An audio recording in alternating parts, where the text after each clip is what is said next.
In a world brimming with complexity, few creatures embody harmony like the honeybee. With tireless precision, she dances from bloom to bloom, each motion guided by millennia upon millennia of instinct, each act in service to the whole. And then there are the beekeepers, watchful stewards of this ancient symbiosis. Part agri-scientist, part poet, they move along their hives with the efficiency of Moe, Larry, and Curly, tending to the bees' needs as best they can comprehend, and with the infrequency of a waterfall in the Sahara, sometimes running off, flapping and flailing like a penguin on a hot sidewalk. This is their journey.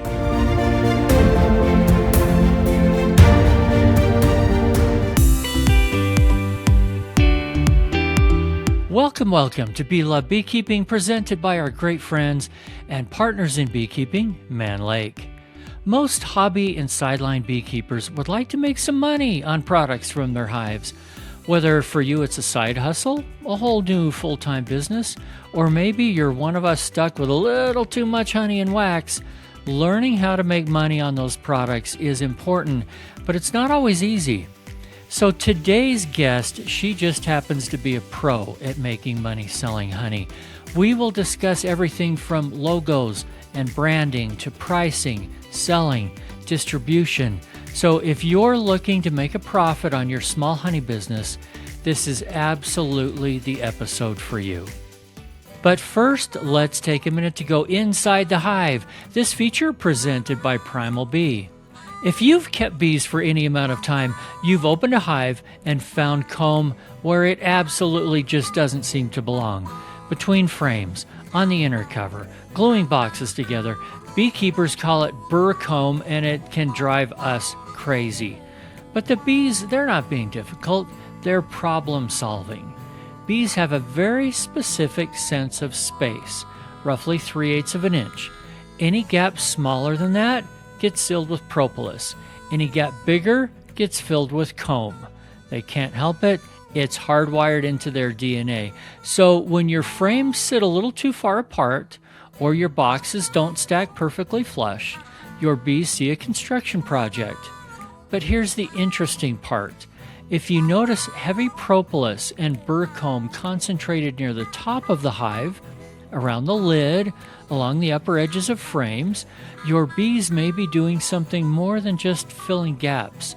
They might be trying to seal up drafts and manage heat loss. They're insulating from the inside because the outside isn't cutting it. Pay attention to where your bees are building. They're often telling you something about the hive that you haven't even noticed yet. Next time on Inside the Hive, we'll talk about varroa mites and why some colonies handle them so much better than others.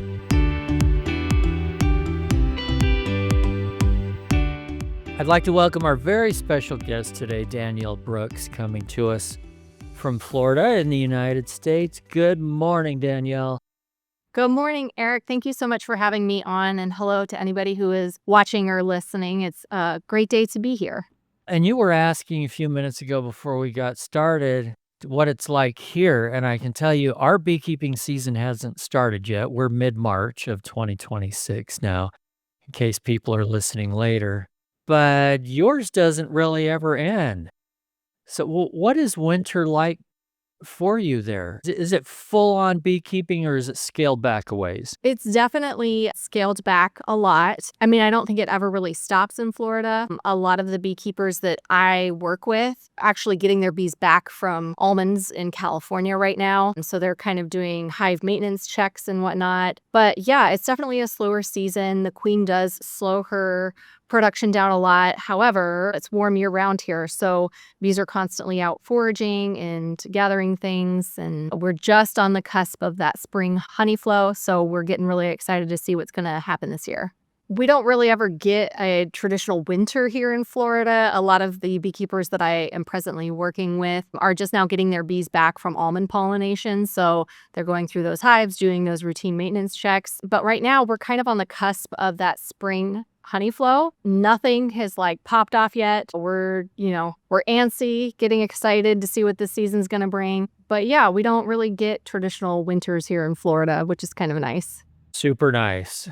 You don't know how easy you have it, but that brings some other pests too. So some of it balances out. We're going to be talking all about your business here shortly. I want to hear a little bit about your beekeeping first. You've been at this for what, about 10 years? And how many hives do you have? It kind of fluctuates like most beekeepers. I generally do not keep I keep about 6 to 10 hives. So I'm still very much backyard beekeeper.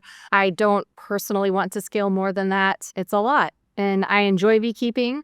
I love it, but I don't want that to be what I am doing every single day.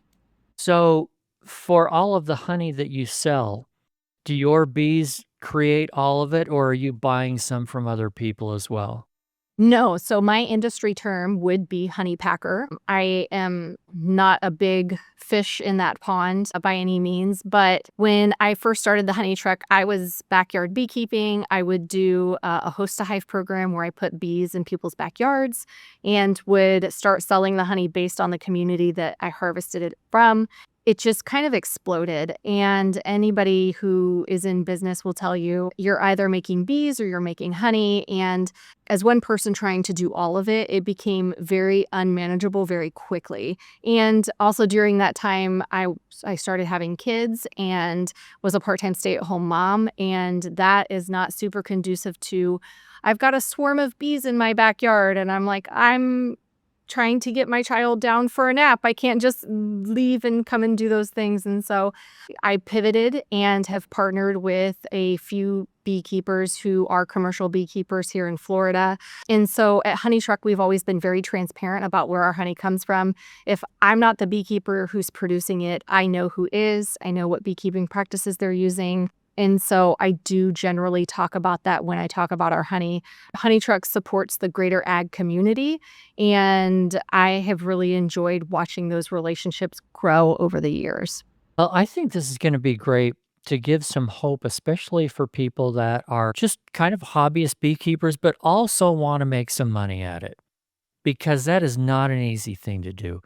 But there also are so many different ways to make money on beekeeping. You've already mentioned a few: selling bees, selling honey. We've had people on the show talk about making mead and wax products. But let's talk about your business, and people are going to learn something from this, I'm sure, because you sound like I didn't even ask about your education, but when we were talking the other day, you sound like you have an MBA in marketing or something, whether you do or not. I would give you one because you know it, it seems like.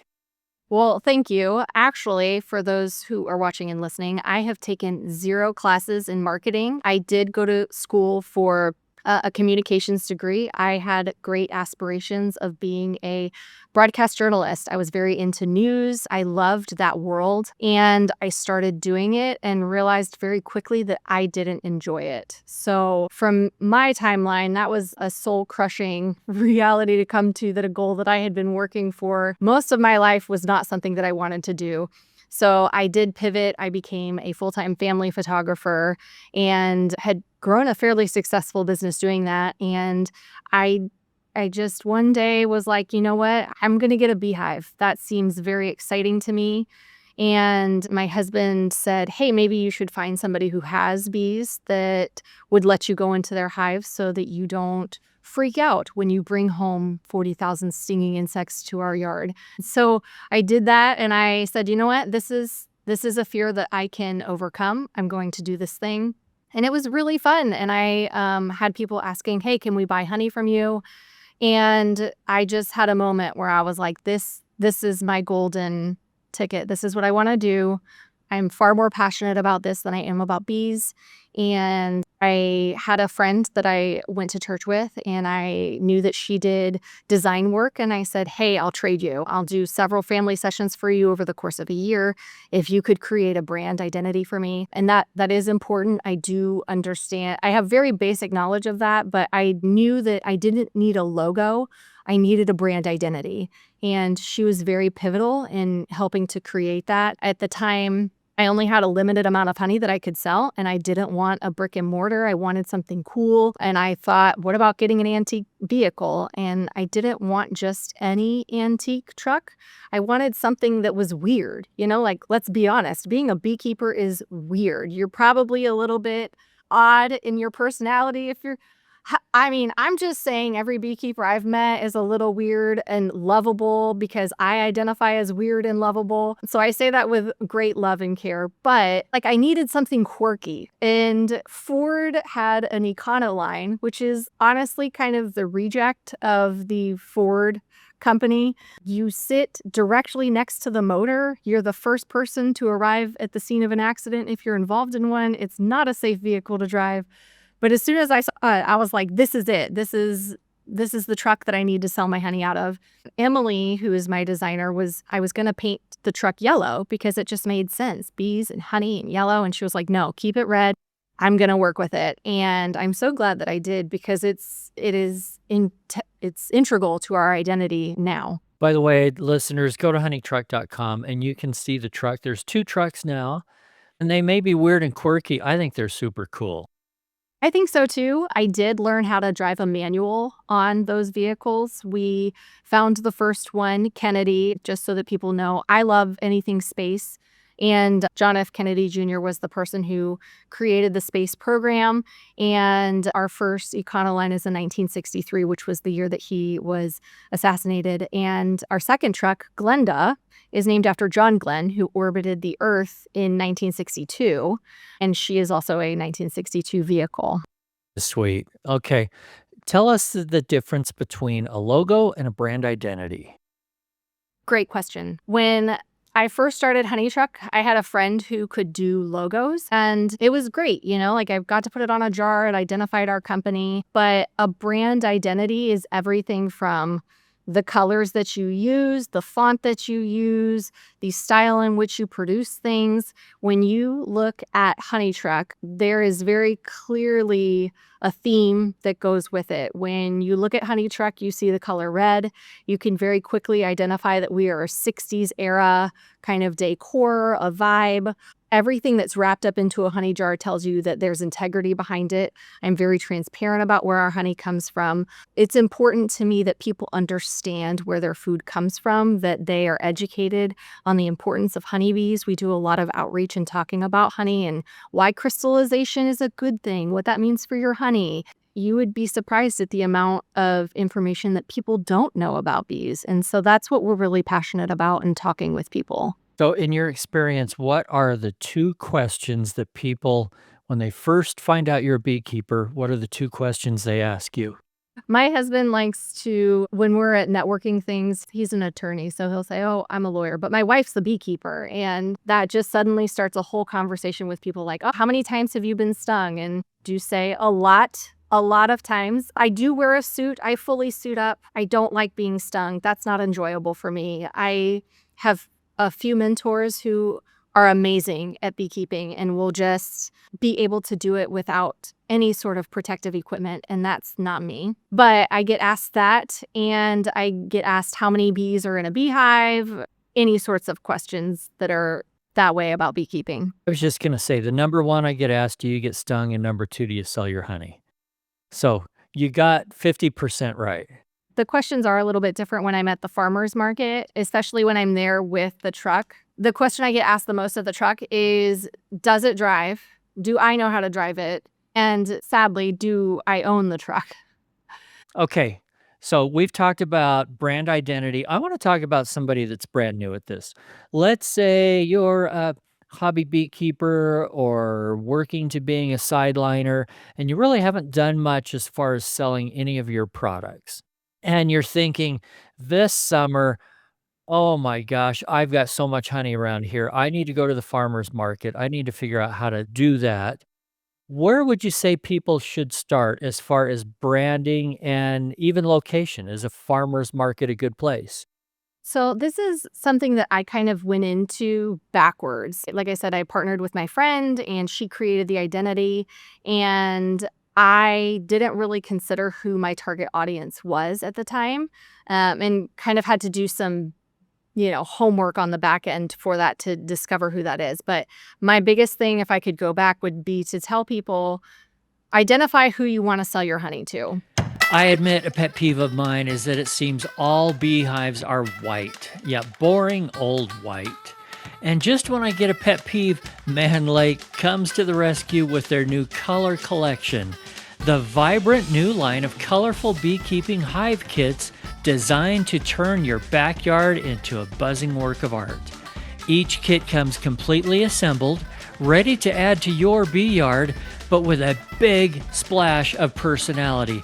We're talking dandelion yellow, garden green, coneflower blue, and even bold wild rose pink.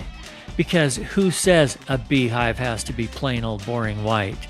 Imagine stepping into your bee yard and seeing a rainbow of thriving hives, each one buzzing with life, producing golden homegrown honey. And right now, Man Lake is offering podcast listeners 10% off color collection hive kits. Visit manlakeltd.com and use the code SHOWMETHECOLOR at checkout. That's manlakeltd.com, discount code SHOWMETHECOLOR. In the wild, bees choose homes with thick walls and small entrances. Millions of years of evolution went into that preference. Primal Bee built a hive that actually respects that. Insulated walls, thoughtful design, built around how bees want to live.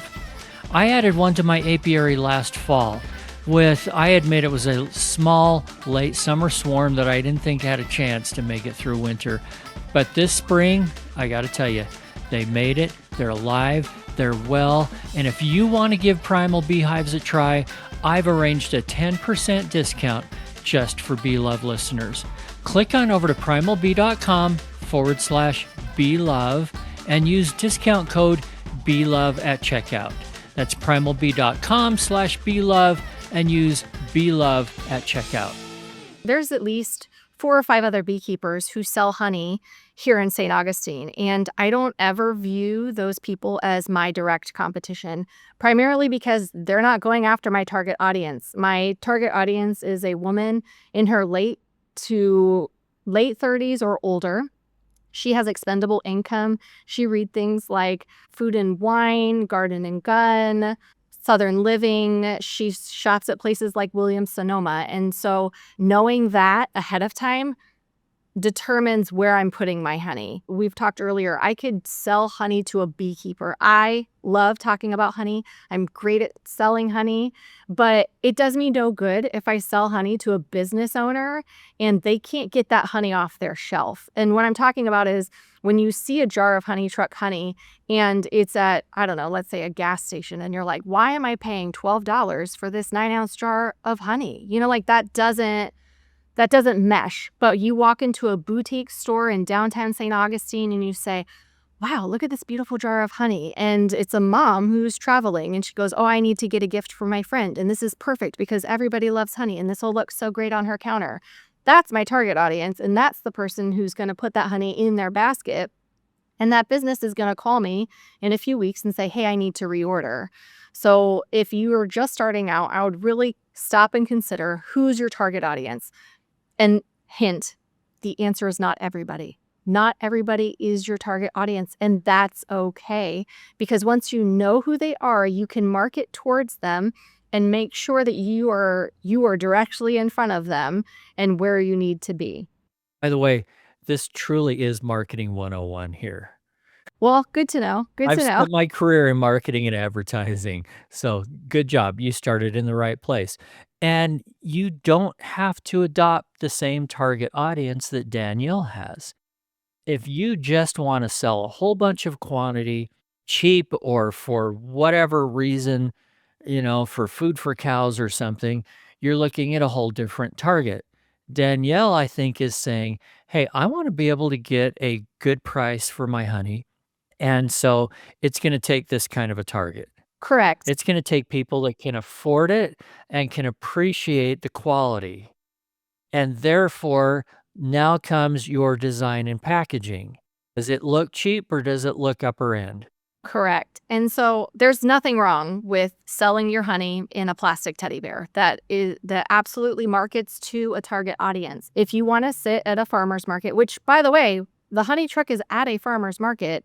It kind of depends on the farmer's market in your location. Is it considered a farmer's market or is it a flea market? Like I can tell you right now, honey truck would not be at a flea market. There's nothing wrong with flea markets, but that's not my target audience. And so I also, you said sell cheap honey.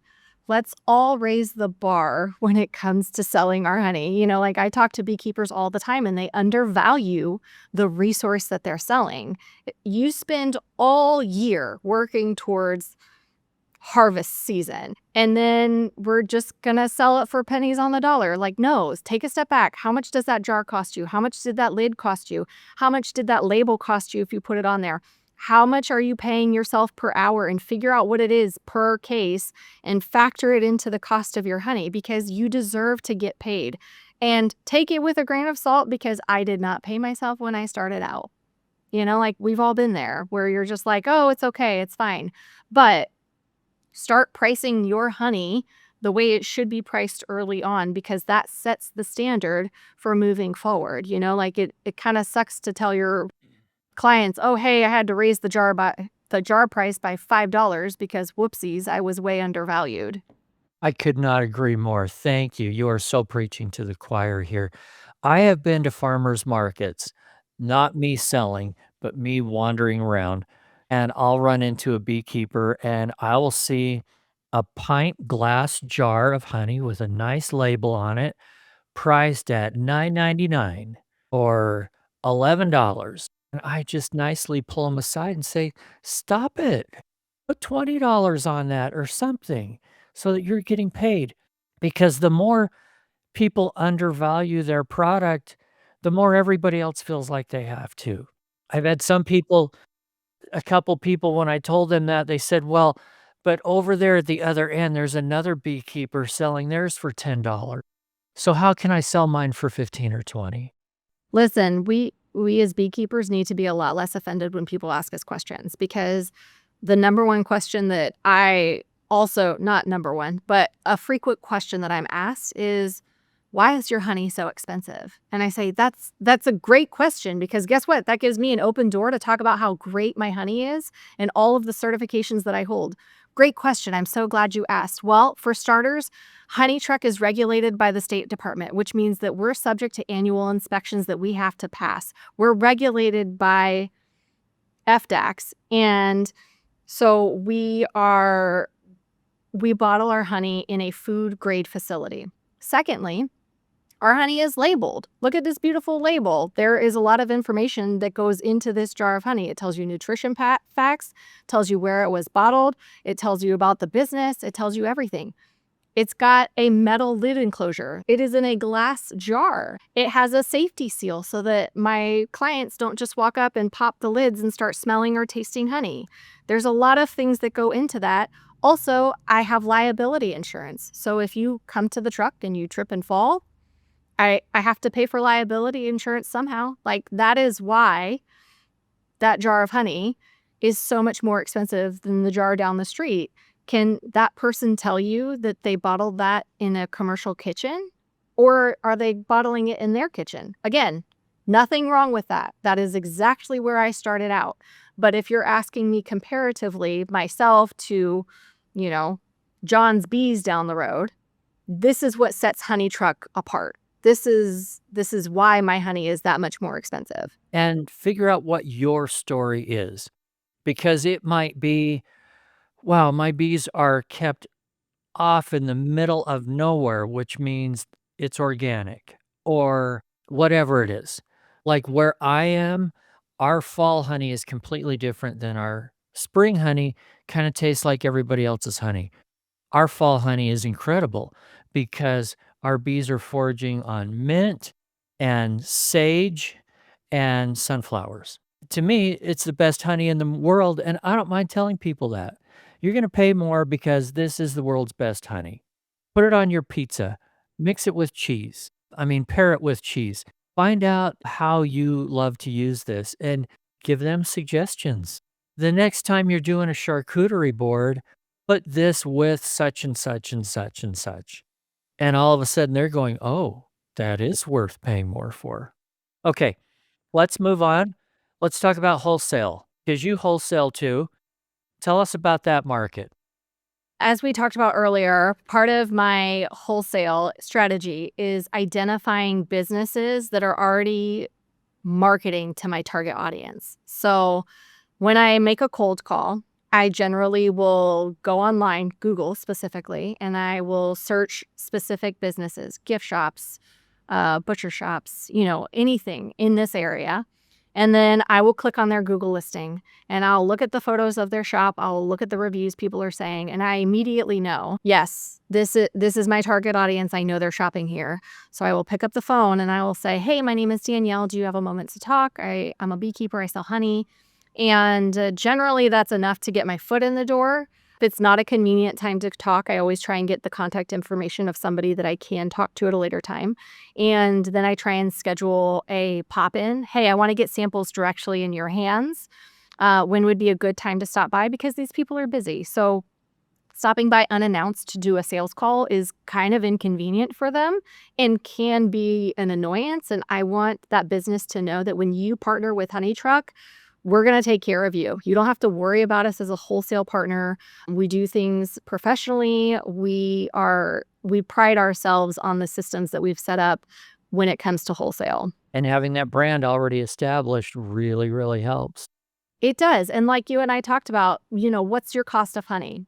A lot of people don't consider that when they price their honey. They say, oh, I'm just selling it at a farmer's market, which is exactly how I started out. Until a local coffee shop came to me and she said, hey, we would love to sell your honey in our store. Now, where I'm at in Florida, I no longer fell under cottage food law. I had to go through commercial licensing and I didn't have the facility that I have now. So what that looked like for me meant going to a local bakery, Creme de la Coco. They were incredibly generous and they are closed on Sundays and Mondays. And I asked them if I could go in when they're closed to use their kitchen to bottle my honey to be able to sell over somebody's counter. It was great. It was a great partnership and that opened up a lot of doors for me and can be a good way for you to get your foot in the door. If you're listening to this and you're like, I can't afford a kitchen, like go to the businesses that you know that are closed that have commercial kitchens and see if you can bottle your honey there. But that being said, you have to consider if you wholesale your product and you're only selling it for $10 a jar, if at the end consumer is paying $10, traditionally, your wholesale client is paying you $5. So how much are you realistically making out of that $5? I mean, I can tell you right now, because you're not buying your jars in bulk from a glass manufacturer, you're either working with a distributor or somebody else, you're paying a premium for that bottle. You're going to pay premium for that lid. You're going to pay premium for that label. And all of that's going to eat away. And suddenly you realize, oh, crap, I can't sell this jar of honey wholesale for $5 because I'm only making 20 cents a jar. How often should people take a step back and look at their little business and say, here's where I'm making money, here's where I'm not making money, and let's figure this whole thing out. Let's fix it. Probably do that multiple times a year. My biggest time that I do that is traditionally in January. For my business, that's when I'm the slowest. It's after the holiday Christmas season, and I will sit back and run all of the numbers. How much of every item did I sell? What were my lowest performing items? Do I like them? Because I'm the business owner. I'm the one that's got to do all the work. I'm the one that's got to, rep the brand, so to speak. And so if I don't like that product and it's not worth my hassle trying to reorder it every year, it's off if it's not making me money. Like at the end of the day, this is a business and it has to operate like a business. And so I think analyzing your numbers on a regular basis, the world is changing at such a rapid rate right now. If you don't know what you're paying for your materials, you're going to sink your ship. So you have to be able to know your numbers like the back of your hand before you walk into a negotiation on a wholesale price, especially for a grocery store that's got 10 locations. Publix has never been the dream of Honey Truck, but if I were to work with a Williams-Sonoma that has multiple locations all over the United States, I need to know what my numbers are going into that negotiation, or else I'm going to shoot myself in the foot saying, oh crap, I should have charged more because I'm losing money on this deal. Like, I can't express the importance enough for people to understand what their margins are. And on each product. Correct. It does vary. So many beekeepers feel like they have to sell honey and lip balm and some kind of lotion and da da da da da da da da da. Do you have to sell everything to make money? No, that's what makes every business different. Honey Truck very much sells honey. I love honey, and we're kind of known now for our infused honeys, which I love. I tell people we don't use essential oils or anything. We're using dried ingredients. We try and keep it, not try, we do keep it as raw and natural as possible. And so we do a daddle. I'm looking over now at our honey. We do a daddle honey where we dry our daddles, we crush them up, we throw it in the honey. And we have a lavender honey. We use dried lavender leaves. We do have a bourbon honey, and people love it. It's a great product, but those jars are different jars, meaning they're different sizes. There's a different amount of honey that goes into every single one of those. The label itself is a different size. To distinguish our bourbon from our daddle, the bourbon label is a slightly metallic, non-see-through label. So I do know that I pay more of a premium for that label versus the clear label that is on the French square jar. So it really is important to know the numbers on everything. I have an Excel spreadsheet that I could pull up right now and say, this is as of, 3 months ago when I ran all of my numbers, my bare minimum, it cost me X to make these products. So on your infused honeys, which are the big sellers? I'm in St. Augustine, and we are known for the daddle pepper. And so I would say that the daddle is probably one of our more popular products. And then very closely second, or if not eclipsing it now, is probably our bourbon honey. People love putting it on ice cream, mixing it into a simple syrup, putting it in a cocktail, putting it over some ribs. And then seasonally, we release a holiday honey every year, which has cinnamon, clove, orange peel, just an array of different spices that we put into the holiday mix. I like to say it's like Florida Christmas. It's like sunshine in a bottle. We sell that from the last weekend of September through the end of the year, or until we sell out. Obviously, the goal is to sell out every single year. It's not something that people get year round. I even have friends who will text me and be like, hey, I know you say you're sold out of holiday honey, but do you have a jar for me? And I'm like, no, it's all gone. But I would say seasonally speaking, that one is probably our most popular. The fact that it sells all the way out, people want it all the much more, don't they? So do you find, if you were to pull up your spreadsheet, that you have a bigger profit margin on infused honeys than regular plain honey? Honestly, the greatest margins I have on things have everything to do with the bottles that they're going in. The size of the bottle, the type of the bottle. When I first started, most things, if you go to the sauce aisle, everything's in round jars. And I never stopped to consider, why is it in a round jar? And that's because all manufacturing equipment, the predominant amount of it is designed to run round jars. So to go back in time when I'm at Creme de la Coco bottling my honey, out of a 5-gallon bucket with a spigot going like this over and over again, I could not bottle enough honey to maintain my accounts in the amount of time that I had at that business. So what that told me was I needed to bottle honey faster. So I went to ABF, the ABF conference, and there was a rep from Lega Beekeeping Supply over in Italy. And they had a beautiful bottling machine, and it had the table that went around, and it put honey in, and it was amazing.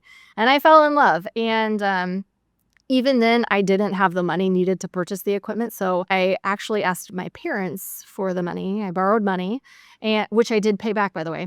But I bought my bottler, and I was able to be more efficient with the time that I had in that commercial kitchen. And that decision changed the entire trajectory of Honey Truck. Rather than going through somebody who could white label my honey, meaning I'm going to another business that's going to put honey in jars and labels and lids for me, I'm now doing that myself. And so over time, I've added more and more equipment. All that to say, that equipment is designed to run round jars, and I picked a French square jar, which does not play nicely with any of that equipment. So I have spent countless years, blood, sweat, and tears trying to get the equipment to work with my jars, which I do now. It all works and it's working super great. But consider that when you are trying to scale your business and if you are considering manufacturing, it's a strong word for putting honey in a bottle, but consider those things before you make your final choices on your jars and whatnot. You could switch jars if you had to, but you don't have to. So you get to stick out. I've made my bed with the French square jar. I'm now married to it. And I do think, going back to brand identity, I do think that it is important to the ethos of Honey Truck. I've spent countless years watching people sitting in a farmer's market, watching people interact with my honey. As soon as they pick up a jar, it fits nicely in their hand. They like that it's glass. As soon as they pick it up, they don't put it down. So when I'm working a farmer's market, my goal is to get a jar of honey into that consumer's hands because I know they're not going to put it down. They're going to want to buy it, and that's going to generate a sale. And so for me, I hang my hat, so to speak, on the French square jar. It's part of our identity as the Honey Truck. I love it. We're learning a lot here. Thanks again for joining us on Bee Love Beekeeping, presented by Man Lake. Next week, we'll wrap up our conversation with Danielle and learn even more about making money with honey. Plus, we're going to enjoy her wild and crazy beekeeping story. And another big thank you goes to Vita Bee Health for their support. Vita's Varroa control range of products includes Apistan, Apigard, and now Viroxan, extended release oxalic acid strips. Hey, thank you so much, guys. And if you haven't yet, please subscribe to and follow the show. Tell your friends about it. Click on over to beelovebeekeeping.com to sign up for our newsletter. If you have a guest suggestion or topic you'd like discussed on the show, shoot me an email, eric@beelovebeekeeping.com. And remember, if you're not just in it for the honey or the money, you're in it for the love. See you next week.